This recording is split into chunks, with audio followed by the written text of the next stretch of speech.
Dear students, आज का हमारा टॉपिक है त्रुटि विश्लेषण। अच्छा टॉपिक है, अच्छे से समझना है।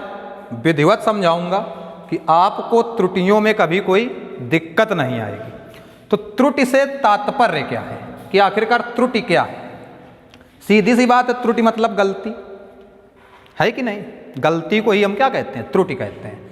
अब ये जो बेटा त्रुटि का जो चैप्टर है या त्रुटि का जो टॉपिक है, ये हमारा रखा गया है मापन के अंतर्गत। तो अब हमको मापन के अंतर्गत जब त्रुटि पढ़नी है तो कुल मिलाकर के हमको बेटा जो त्रुटियां मिलेंगी वो किस पे मिलेंगी? मापन की ही त्रुटियां तो होंगी, और मापन की त्रुटियां किस तरीके से होंगी उनके बारे में हम चर्चा करेंगे। तो त्रुटि मतलब है कि मापन में आई कमी या मापन में हुई गलती को हम त्रुटि कहते हैं। क्लियर? एक बार और, त्रुटि क्या है कि मापन में आई कमी या मापन में हुई गलती को हम क्या कहते हैं? त्रुटि या एरर बोलते हैं। ERROR, error. अब ये एरर जो है आपकी, ये कई प्रकार की होती है।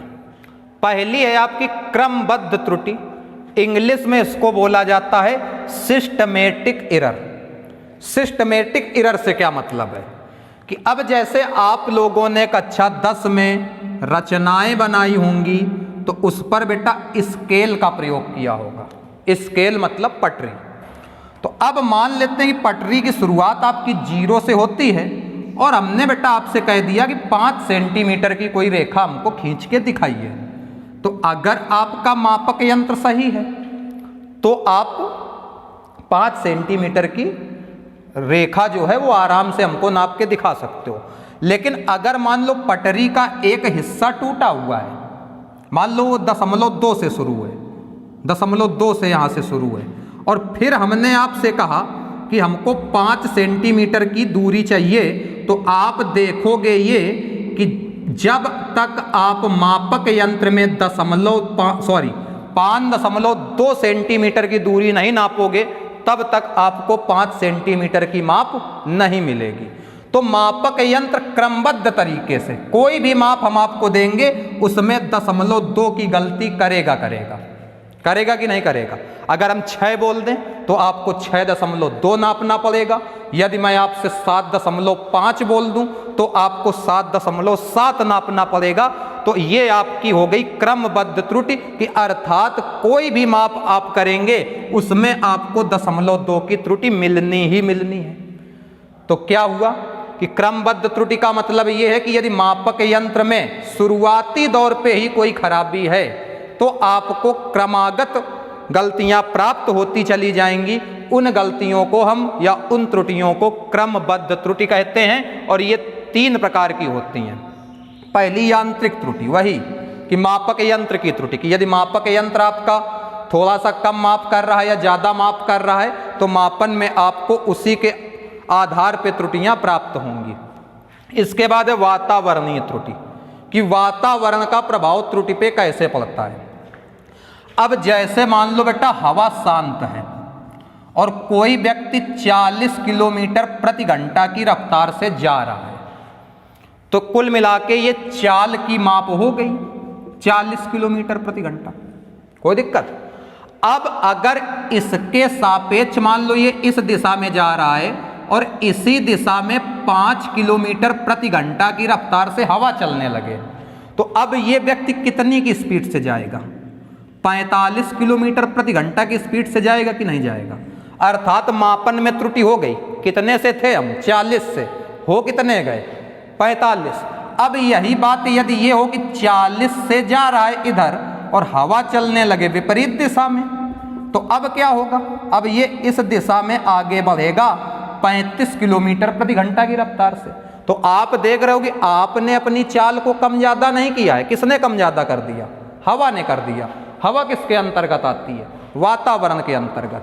तो कुल मिलाकर के वातावरण के प्रभाव के कारण मापन में आई त्रुटि वातावरणीय त्रुटि कहलाती है। क्लियर? अब इसके बाद आते हैं हम प्रेक्षणात्मक त्रुटि।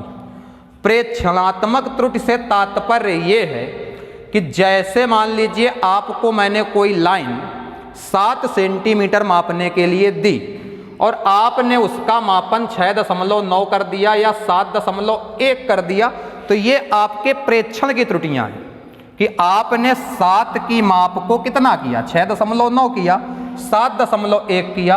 तो आप ये कह सकते हो कि प्रयोग के दौरान प्रेक्षण में आई त्रुटियां प्रेक्षणात्मक त्रुटियां कहलाती हैं। इन त्रुटियों को देखा जा सकता है, इन त्रुटियों को समझा जा सकता है और इन त्रुटियों को दूर भी किया जा सकता है। कि यांत्रिकी त्रुटि कैसे दूर हो सकती है कि यंत्र को हम सुधार लें, यंत्र की त्रुटियां अच्छी हो जाएंगी। अब जैसे किसी पेट्रोल पंप में मान लीजिए पेट्रोल कम ज़्यादा आ रहा है, उससे हम मीटर को सुधारने को बोलें, पेट्रोल की माप सही हो जाएगी। दूसरी पटरी का प्रयोग करें, ये वाली गलतियां भी सही हो जाएंगी। वातावरणीय त्रुटि क्या है कि वातावरण के शांत होने का इंतजार करें, हवा के शांत होने का इंतजार करें तो 40 किलोमीटर की रफ्तार हम फिर से पा लेंगे। और इसके बाद प्रेक्षणात्मक त्रुटि है, ध्यान रखें, थोड़ा सा सावधानी रखें, तो 6.9 को हम 7 भी माप सकते हैं और 7.1 को भी 7 माप सकते हैं। तो इन त्रुटियों को देखा जा सकता है, समझा जा सकता है और इनको दूर भी किया जा सकता है। तो बात क्लियर हो गई। अब आगे आते हैं यादृच्छिक त्रुटि, मतलब रैंडम त्रुटि।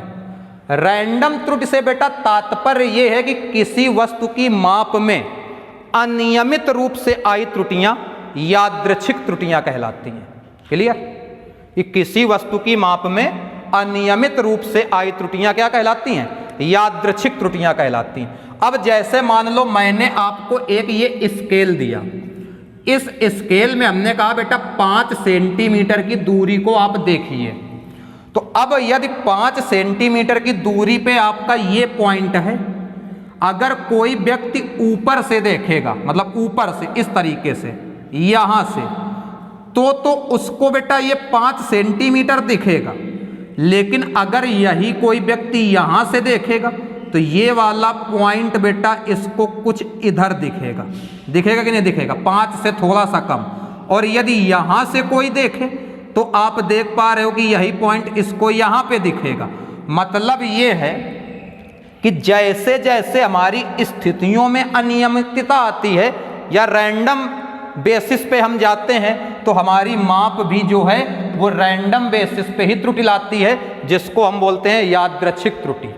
यादृच्छिक त्रुटि एक बार पुनः समझ लें कि किसी वस्तु के मापन में अनियमित रूप से उत्पन्न हुई त्रुटियां यादृच्छिक त्रुटियां कहलाती हैं। इनको दूर करना थोड़ा सा कठिन है क्योंकि आप जान ही नहीं पा रहे हैं। अब जो व्यक्ति यहाँ पे होगा उसको तो यहीं पे दिखेगा ये पॉइंट, जो यहाँ पे होगा उसको इधर दिखेगा, जो ऊपर होगा उसको नीचे दिखेगा। तो कुल मिलाकर के स्थिति जब सामान्य नहीं रहेगी तो त्रुटि भी आपकी सामान्य नहीं रहेगी। तो यादृच्छिक त्रुटि का मतलब अनियमित रूप से उत्पन्न हुई त्रुटि यादृच्छिक त्रुटि कहलाती है। कोई दिक्कत? अब है सकल त्रुटि। सकल त्रुटि का मतलब टोटल एरर या ग्रॉस एरर। तो अगर किसी वस्तु की माप में क्रमबद्ध त्रुटियां, यादृच्छिक त्रुटियां या जितनी भी त्रुटियां हैं, एक से अधिक त्रुटियां एक साथ हो रही हों तो उसको हम सकल त्रुटि कहते हैं। ये आपकी टोटल एरर या ग्रॉस एरर के नाम से जानी जाती है। कोई दिक्कत? कि जैसे मान लीजिए किसी को आपने 5 सेंटीमीटर की दूरी माप के दी, उसने गलती से लिख दिया 6, तो ये कुल मिलाकर के प्रेक्षण की त्रुटि हो गई कि उसने आपका प्रेक्षण 5 की जगह कितना लिख दिया? 6 लिख दिया। यदि मान लीजिए आपने किसी वस्तु का प्रेक्षण वातावरण के अंतर्गत 40 किलोमीटर पे किया, हवा के विपरीत दिशा में था तो 35 पे आया, तो आपने 35 बोला लेकिन माप कितनी की होनी थी? 40 की, लेकिन माप आपकी आ गई 35 की। तो ये भी आपकी वातावरणीय त्रुटि हो गई, 35 लिखा, सकल त्रुटि के अंतर्गत आएगी। यादृच्छिक त्रुटि, अब मान लीजिए किसी व्यक्ति को यही 40 कितना दिखेगा? हवा के विपरीत वाले को 35 दिखेगा और हवा के साथ वाले को 40 दिखेगा। तो ये दोनों त्रुटियां 40 और 35, एक्यूरेट कितना है? एक्यूरेट तो 40 है, जो चल रहा है उसको 40 लग रहा है, लेकिन जो हवा के साथ देख रहा है उसको 45 दिख रहा है, जो हवा के विपरीत देख रहा है उसको 35 दिख रहा है। तो ये यादृच्छिक त्रुटि के अंतर्गत भी हो गया। और टोटल एरर की यदि बात करेंगे तो वही आपकी सकल त्रुटि होगी। तो अब त्रुटियों का निरूपण हम किस तरीके से करते हैं, त्रुटियां किस तरीके से आपकी जोड़ी घटाई जाती हैं, त्रुटियों का आकलन किस तरीके से होता है, इसकी चर्चा हम नेक्स्ट सेशन में करेंगे।